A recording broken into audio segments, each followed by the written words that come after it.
Hello and welcome to the Bucket Lister podcast. Join your host Keith Crockford along with special guests who have travelled the world, here to share stories of their adventures and plenty of inspo to add to your bucket list. Now, let's get into today's episode. Hello everyone and welcome to this episode of the Bucket Lister podcast. I am your host Keith Crockford and today I'm chatting with Craig Brookes. Hello Craig. How are we doing, Keith? You good? Yeah, very well, thank you. Now, Craig and I recently climbed Kilimanjaro together. Craig came in September on our trip, and we ended up being roommates in the end, didn't we, for the majority of it? Yeah. And it was Shame. which was good. Which was good for you because you ended up getting the nice rooms and the upgrade, so you were all right on that one. Yeah. But Craig's got like a really interesting story, and whilst we were on the trip, I said to Craig, like, you know, would you come on and do a podcast? And Craig thankfully agreed, and here we are now. And Craig, you were in a completely different place kind of like 7 years ago to where you are now. Do you want to just let everyone know like what it was like for you like 7 years ago? Yeah, so massive bout with depression to the point of not wanting to be on the planet anymore. It's something that I don't mind talking about nowadays because I've got it under control, and I think it needs to be discussed in depth as much as it possibly can for awareness. I mean, suicide rate in males in this country is just absolutely phenomenal. It's through the roof. But I am a business owner, established business owner now, but back then I'd gone through a process where I'd had businesses, I've had to sell them, I had to go back into employment. And it was kind of just a rough time for me mentally, to the point where I just kept everything sort of inside, didn't talk about it. And yeah, that's when I found myself in a position where I was absolutely destroyed with depression and full of anxiety. So, yeah. So when we were on the trek, Craig, you know, it was you said then that I'm in a, you know, there's no way I could have done this 7 years ago. I couldn't even get out of bed 7 years ago. Yeah, I could not have imagined doing anything to sort of this level, even just pushing myself to that point. Obviously, getting on a flight, going through all that process, and trying to achieve something as substantial as that it was just not a chance. I would have laughed at you 7 years ago. I would have thought you were taking the piss. So. And what brought you around from that? Like, how did you deal with it? What did you do? So it happened where we had a party on New Year's Eve, and it just got overwhelming. And I just said to one of my pals who were there, "Do you want to go for a walk?" Got out of the house, started walking the dog with him, and just broke down into tears. He were a little bit astonished at sort of how well I kind of kept it away from people. And I got up in the morning. My missus were just like, "Look, you've got it out. What can we do?" So then I started looking at stuff like The Secret, started listening to podcasts, started looking at things about depression, anxiety, sort of giving, gratitude, how to help other people, sort of, do you know what I mean? If you can put good into the world, it may come back to you. It makes you feel good. And just started to sort of really sort of hammer different various types of content around depression, anxiety, and how to get your head around it. I'm not a guy that, I don't know, if I've got a bit of a pain, I'm not going to run straight to paracetamols. Do you know what I mean? So I didn't want to go down the sort of medication route with the doctors. I don't think the country is sort of built for it at the minute. I don't think there's a full understanding of it. Well, there wasn't then. And it were kind of a process where I just didn't want to sit in a room, a doctor tick a box and chuck a tablet at me. I wanted to see if I could actually get my head around it myself. So that's how it started. And you're really prominent on LinkedIn now. I mean, obviously, like you said, you are a business owner. You use LinkedIn for business. I mean, you are Yorkshire's highest rated 5-star reviewed for double glazed windows. Like, I mean, I love how you start your videos with your saying. I always laugh when I see them. Start with facts. Yeah, exactly. But you also use LinkedIn as a platform to discuss all of this as well, didn't you? That's it. I mean, same again. Back then, I found it hard to talk. I found it hard to open up. And I think there's a lot of personal growth through being able to push yourself to be able to speak about these things. Just getting on camera, just talking, recording yourself. There's personal development there for anybody who can't do that. Getting up and doing a best man speech, majority of people can't do that. Majority of people can't speak in public. So if you can get your head around that, this personal development in that. So then not only were I creating content around this, but it was also kind of healing as well, because I'm talking about it, I'm getting it off my chest. Other people are listening to it and chucking in their sort of thoughts. And it just helps the process because it helps you to open up more about these things. And then you also started heading out into the great outdoors, didn't you? Clearing your headspace that way. Yeah, listening to podcasts again. I used to go on walks for an hour, listen to a podcast, listen to multiple sort of different content on YouTube or whatever, audio books, and then kind of started to get a little bit of sense of like achievement through, oh, wow, fucking hell, I've just walked 4 miles in X amount of time, or I've just done 10,000, oh, I've just done that. And then that started to snowball. So then it kind of went from, I'm not listening to podcasts anymore, I'm just getting outside. And I think that there's a lot to be said about just getting fresh air, just being active, getting your steps in. I mean, I'm on something like a 480-day streak, 10,000 steps a day. Do you know what I mean? It's like I look at my smartwatch and I get a buzz off it because it's just continuous. I just can't, you know what I mean? I see the benefits in that alone. And it's also making that a habit, isn't it? That's now become a habit for you. Like you've got to go out and get your 10,000 steps in. You don't want to lose that streak. It's once you start doing it, and also, you're a big guy as well. You use the gym, like, you look after yourself in that way. Once it's built in, it's hard to stop. It just becomes it just becomes part of your life. I wake up in the morning, I have my supplements, I have my pint of water, I have my greens powder. Do you know what I mean? I get ready for my day. I have my nice coffee. I get my steps in. I update my LinkedIn. I do these things and it's just built in and it's just constant. It's just part of life now. If I don't get outside, I don't know. Do you know what I mean? It's even walking the streets. I'll do an hour every single day. It's just part of life. So what made you, Craig, then think, I want to do Kilimanjaro? Where did that come from for you? Me being a massive idiot.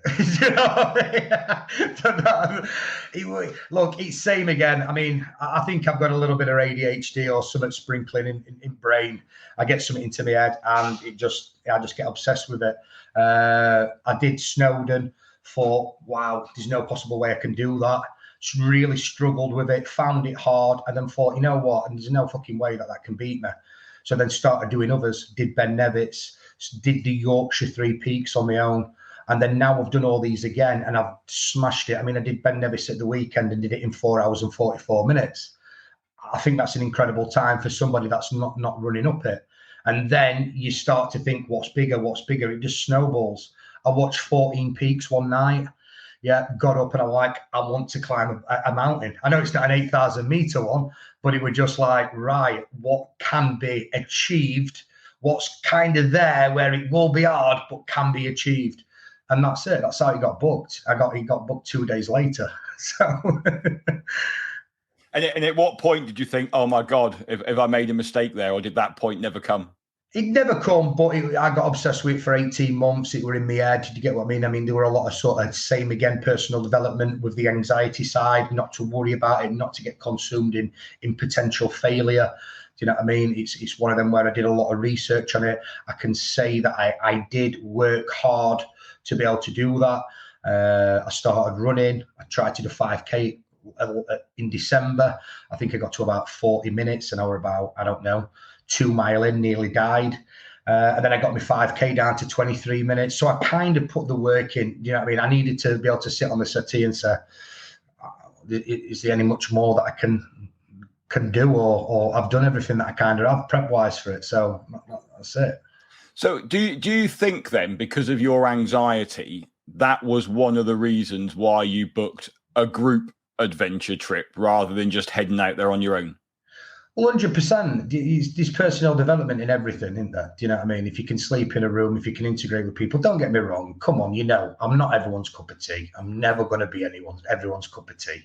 Really? But I never worked that one out. Like, I don't know where you got that from. No, but you get what I mean. I just don't care. And at the end of the day, I think I've got a good heart. I think I'm a good bloke. You know what I mean? And if you can just get yourself into these environments, some people will like you, some people won't. But there's power in being able to get on a flight, do all that, and be part of that experience. If I go on holiday with my wife, yep, she points to things and tells me what to do. You know what I mean? Shut the fuck up, sit down. You're right, we'll get something to eat. She knows when I'm hangry. You know what I mean? And she knows. Don't you worry. I worked out when you were hangry, Craig. It wasn't hard to work that bit out. Don't you worry about that one. So I don't know. It's just and now I feel that there's power in that. I feel like I could do it again straight away, no problem. And I'm already planning something else. So, and talk us through Kilimanjaro for you. I mean, how did you find it? What was your experience like? Just tell everyone how you found Kilimanjaro from your perspective. Overall, an absolutely amazing experience. I think there's a lot of conflicting information out there online, which tells you anybody can achieve it. It's easy. Then other people tell you that you've got to have a good level of fitness. But the thing is that if you don't want to do it, don't fucking go, because you're going to struggle and you're not going to like it. But if it's in your heart to go and do it, then go ahead and do it. Me personally, it's the greatest achievement that I've ever achieved. And I don't know. It's just one of them where I've stood on the highest freestanding mountain on the planet. I know there's many people that can say it, but I don't know anybody. Do you know what I mean? I don't personally know anybody that's done that. The trip organised really well. You weren't bad either. Wow. You could have had one of the other guides and it would have been better. But like, what can we say? You know, you can't have it all, can you? No, but what I would say is about the actual sort of African guides that we had, I could really tell that they had your best interests at heart. They really cared. They wanted to get you up there. And I believe that if we didn't have that sort of extensive sort of care from them guides, I believe that there would have been a fair few people that would not have got up that mountain and would have either quit or physically not been able to get up. So to be around a group of people, of professionals like yourself and like the guides there, to have that sort of motivation, that level of care really made the experience for me. I think there was, I don't know, like a serious sort of genuine sort of, we want to make this experience good for you. So yeah, I think that's really important. I mean, our guides are amazing on the mountain. And I think you hit the nail on the head there when you said like they really want to get you up to the top, because I think for some people and for some companies out in Africa, you know, they will take the easy way out like people generally do in normal life. And, you know, if someone says, oh, I'm tired and I can't do this, they would just go, oh, okay, then shall we go down? And then, of course, they're going to go, yeah, let's go down. And they'll take the easy way out. Whereas with our guides, you almost didn't have that opportunity, did you? No. But I know for a fact that there would have been people given that opportunity that would not have continued, or that would have got up. And I think that's something to be proud of as an operator, is to have them level of people around you. So for me, it kind of made it, and it's inspiring. And like I said, look, I'm no bullshit. I can smell fucking bullshit. I don't want to be around it. And it was that point in Africa where it didn't seem about the money, it didn't seem about the tips, it didn't seem about anything that they could get off you. It seemed about, we're here to get you up that mountain. And I don't know, I think there's something really genuine and something, I don't know, something extra to pipe about that. Yeah, I think you're right there. I think, you know, I mean, there was 18 of you guys in one of me, and then we had like 60 in our team out there. And of the 18 of all of you, I mean, like you say, there were people there from every walk of life. There were people there of varying fitness levels. I mean, you know, there was a couple of people there who right at the very start of the trip sort of, you know, oh, I haven't done any training for this. And then you already start thinking to yourself, oh, I'm going to have a couple here who are really going to struggle at this. Yeah. But, you know, you can spot it. And I think with Kilimanjaro, like the more I do think anyone can climb Kilimanjaro, because as I always say to people, climbing a mountain is 60% mental and 40% physical. If you want to do it, you will do it. I think the difference with the fitness side of things is the fitter you are, maybe the more enjoyment you're going to have with it and find it slightly easier, maybe.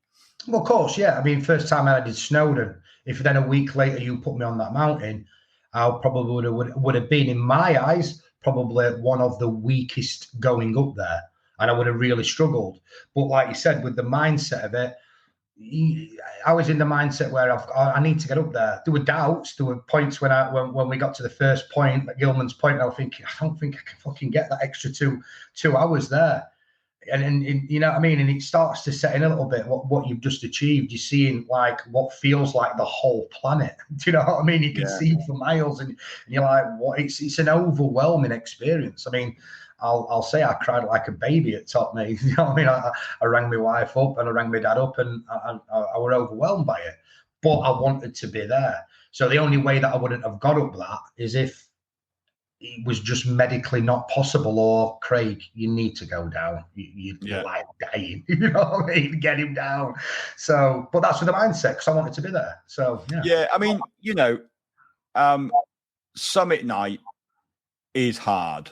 I mean, it is absolutely brutal. And, you know, like I always say, I never sugarcoat it. No one ever believes me. Like, I always give my speech like before we set off to go and do summit night, and everyone's always like, yeah, okay, you know, yeah, I've done plenty of harder things than this. And then you're on summit night, and then all of a sudden something clicks in your head, and you're like, yeah, Keith did tell the truth here. It is. Yeah, I cannot disagree with that at all. Borderline, is he taking pits? Can't be that hard. No fucking way. No, don't believe him. Is he lying? Halfway through it, you were right. It's like, yeah, he won't lying. He won't lying.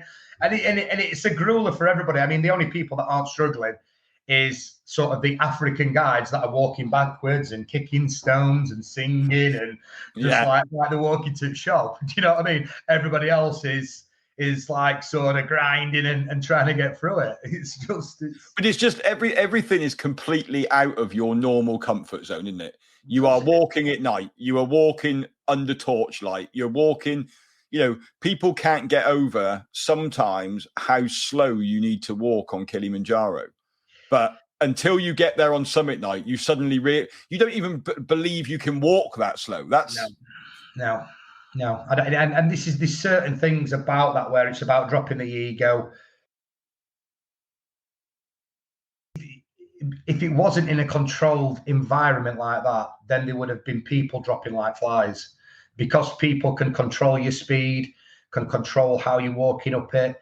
You've got to drop the ego. There is no egos there. Do you know what I mean? You can't be one of them who's going to march up. You've just got to listen to what you've said. End of the day, you don't pay a dentist to tell them how to fix your teeth. Do you know what I mean? You're paying money to go with professional guides that know how to get you up there. And you could basically see that everybody did listen to him. And even going at that pace, still people struggled. So, yeah, and it's the simple things, isn't it? Where people, you know, for some people, you know, you get asked by one of the guides or the porters, you know, can I take your bag? Some people hand it over straight away without any problems. And some people you've really got to convince to give their bags over, because it is a bit of an ego thing where they, you know, they want to feel like they've done it all themselves, and, you know, they haven't had to have any help. But actually, it doesn't take too long before people go, yeah, just give me all the help you can give me. I get it. I get it. I'm not going to bullshit. I can understand why some people do have that. Me personally, I get that, because you want to have that sort of sense of, I've fully done this. I've not had any help. But if it gets to a point where you need that, then you need it. What are you going to do? Continue with your ego and not make it to the top, or pass your bag? And on summit night, you've hardly got anything in your bag. Do you know what I mean? It's light. You've got a couple of bottles of water. You're telling people to protect the water because it's going to freeze up. You're thinking, yeah, all right, Keith, I think it's going to freeze up. And then you get halfway up there and you can't drink your water because it's frozen. Do you know what I mean? It's like, oh, you were right again. You were right again. So, I mean, I get that point though. I do get it. I mean, I think, I've never been told so many times, normally, apart from Kilimanjaro, that I'm right. Like, normally I'm told I'm wrong all the time, but generally on Kilimanjaro, I am right. And I think, like you were saying then, like when you get to the top of Kilimanjaro, you get that certificate to say you've got to the top of Kilimanjaro. It doesn't say I got there and someone carried my bag, or I needed a little bit of extra help, or it says you got to the top of Kilimanjaro. And I think that's the achievement for everybody at the end of the day. Yeah, I get it. At the end of the day, you're right. Don't say anything on there. Don't stipulate how you did it, but I know. Yeah. Just like to point out that I did still have my bag on my back. Yeah, and I still have my bag as well. So.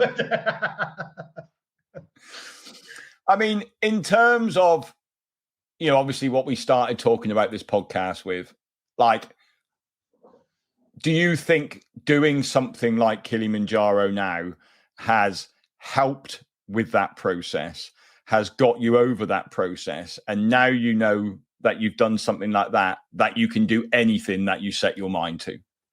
It's weird, mate, because when I first booked it, there were so many people who were like, don't talk shit. You're talking out your arsehole. You cannot do that. There's a few people that I don't speak to anymore due to that. So the whole process has been something that has been sort of, again, personal development from the start. I've removed certain people from my life that have been negative about it. I don't want to be involved in that. I don't want to book something as big as that. And hear people that are meant to be friends, it's constantly taking piss. There's banter, and then there's being negative. Do you know what I mean? So there was that aspect of it as well. The completing it and actually doing it is a massive achievement in its own right. So now I want more. Now I want to do something else. I want to keep that momentum going. It's kind of, I've done the sort of the ones in this country. We're inquiring about doing Tube Cal. We're thinking about booking that this week, just as summit before Everest Base Camp. Everest Base Camp's booked. I want to do Aconcagua. I've got it in my head that I want to do that. That's 6,900 meters. And I think it just spirals into, this is now my thing. This is where I get my sense of achievement. Do you know what I mean? This is my sort of hobby. It's something to look forward to. It's something to train for. It's something to sort of eat and keep your diet right. It's something to motivate you, like probably religion does to certain people, or certain hobbies do to certain people, like professional bodybuilding. They've got to eat certain food, they've got a regime, they've got to do certain things, and that keeps them on track. So I think that for me, do I necessarily enjoy the process of sometimes walking up hills, getting pissed on, being cold? No, but I like it when I get to the top. Yeah. And I like it even better when I get to the bottom and I have a pint and I look and go, that was fucking right hard, mate, wasn't it? And someone goes, that was right hard. That's the achievement. I mean, I certainly saw you change from kind of how you were just before we got back down to Horombo. Like, you came storming past us on the way back down to Horombo. Like, you had it in your head that you just wanted to get down. And then seeing you when we were back in the hotel having a beer, like, you certainly changed in those sort of 24 hours of like realizing from being, that was well hard. I didn't enjoy that. Like, I think it takes 24 hours for you to actually realize the achievement you've had and to kind of forget about the bad bits in all of that. And then suddenly, once you realize what your achievement is, it was, for you, I just saw you light up once you got back down.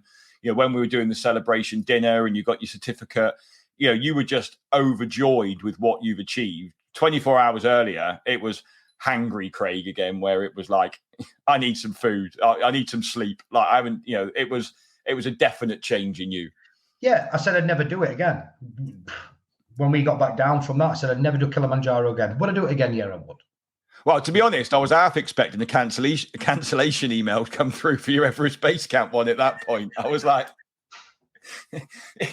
no, he's never going to do anything like that again. But 24 hours later, it was It's just an emotional thing, mate. Do you know what I mean? You're eating you're eating a diet that is not part of my diet.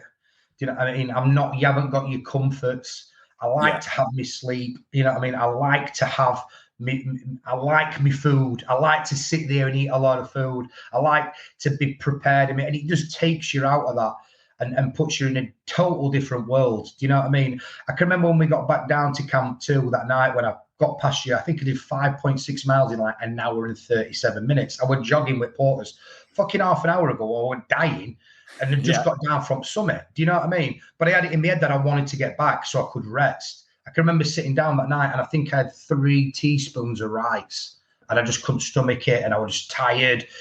It's do you know what I mean? It just takes it out of you. Then you get back the next day and you've got to walk 20k for, I don't know, 7-8 hours. It's like, looked like my feet had been tortured.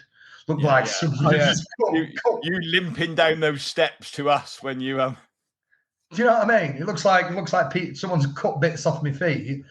You're wet through. You're hungry.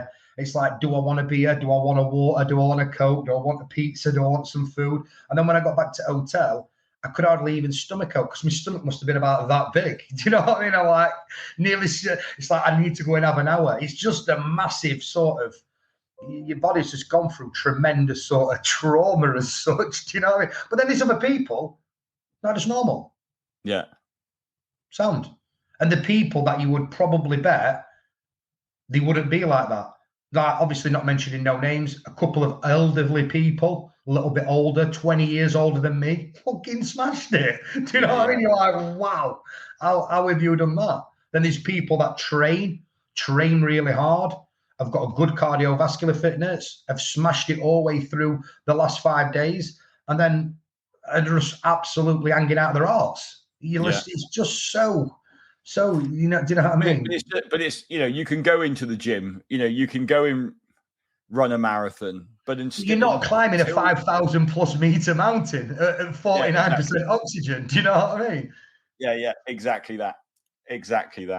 So you've got plenty planned for the future, and do you think then having that to look forward to, that to train for, from a mental health perspective, is keeping you in line? Look, it's one of them, and it's a snowball effect.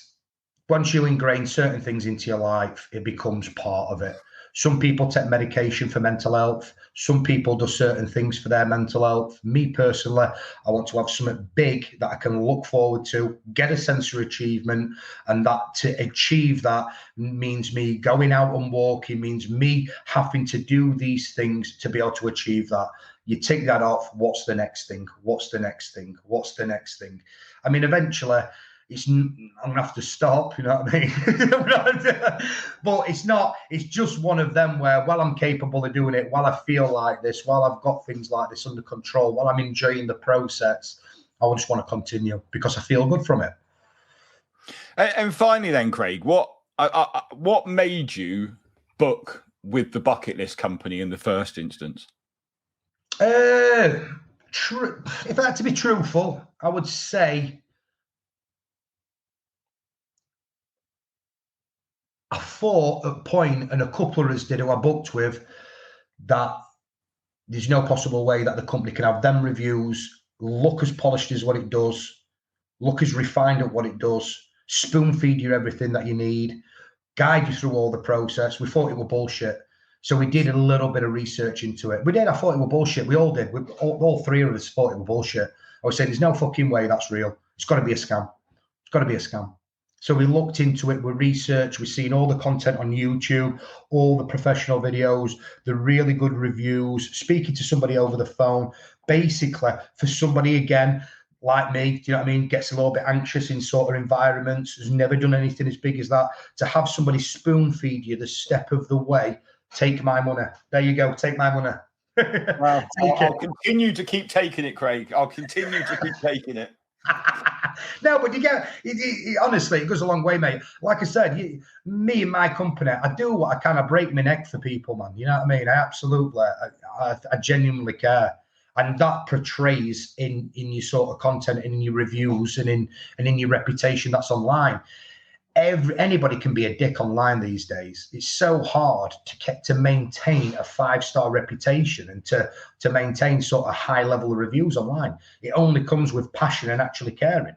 So to see another company sort of do that and think, you know what, this is a big thing for me. Here, let's have a look, take my money and get me on that plane. And I don't know, we're all right. Good.